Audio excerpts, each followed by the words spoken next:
Hi hello friends, എല്ലാവർക്കും സുഖമല്ലേ? ഇവിടെ ഞങ്ങൾക്ക് എല്ലാവർക്കും സുഖമാണ്.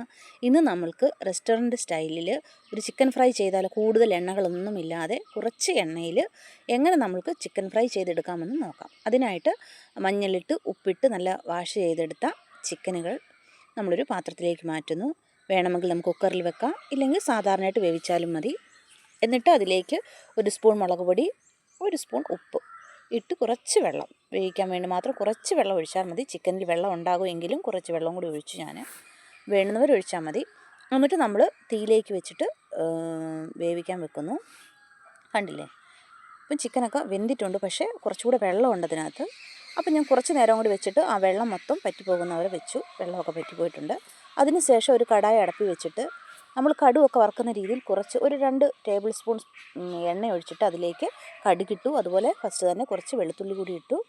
കുറേ കൂടുതൽ കറിവേപ്പില കൂടി ഇടണം. അപ്പോൾ നല്ലൊരു പ്രത്യേക സ്മെല്ല് വരും അതിന്. എന്നിട്ടൊരു 3 4 സവാളയോ അല്ലെങ്കിൽ ചെറിയ ഉള്ളി ആയാലും മതി. നമുക്ക് ആവശ്യമത്ര ഉള്ളി എടുത്തിട്ട് ഇതുപോലെ അരിഞ്ഞ് ഇതുപോലെ ഇട്ട് നമ്മൾ ഫ്രൈ ആക്കുക. ഫ്രൈ ആക്കുക എന്ന് പറഞ്ഞാൽ ഇപ്പം ഉള്ളിയാണെങ്കിൽ ബ്രൗൺ കളറൊന്നും ആവേണ്ട ആവശ്യമില്ല.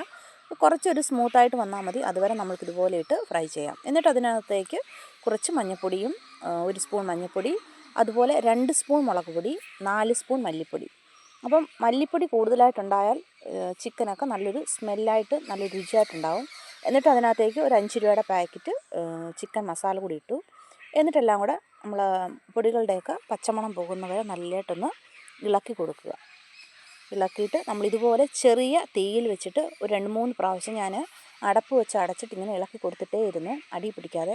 വേണമെങ്കിൽ നമുക്ക് ഈ സമയത്ത് കുരുമുളക് പൊടി കൂടി ഇടാം. അപ്പോഴും നല്ല ടേസ്റ്റായിട്ട് തന്നെ ഉണ്ടാകും. കുരുമുളക് പൊടി കൂടി ഇട്ടാലും സൂപ്പർ ടേസ്റ്റാണ്. ഞാൻ ഇട്ടില്ല, വേണമെങ്കിൽ ഇട്ടാൽ സൂപ്പറായിട്ടുണ്ടാവും. കണ്ടില്ലേ? ഇപ്പോൾ ഫ്രൈ എല്ലാം റെഡി ആയിട്ടുണ്ട് ഫ്രണ്ട്സ്. നമുക്ക് റെസ്റ്റോറൻറ്റ് സ്റ്റൈലിലൊക്കെ നമ്മൾ കഴിക്കത്തില്ലേ, അതേപോലെ തന്നെ ഉണ്ടായിരുന്നു ടേസ്റ്റൊക്കെ ഇതിന്.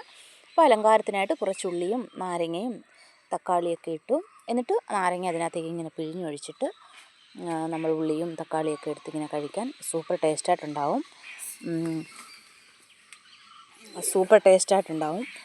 നിങ്ങൾ ഇത് ട്രൈ ചെയ്ത് നോക്കുക. നിങ്ങൾക്ക് ഇഷ്ടപ്പെട്ടെങ്കിൽ ലൈക്ക് ചെയ്യ്, സബ്സ്ക്രൈബ് ചെയ്യ്, സപ്പോർട്ട് ചെയ്യ് ഫ്രണ്ട്സ്. Thank you.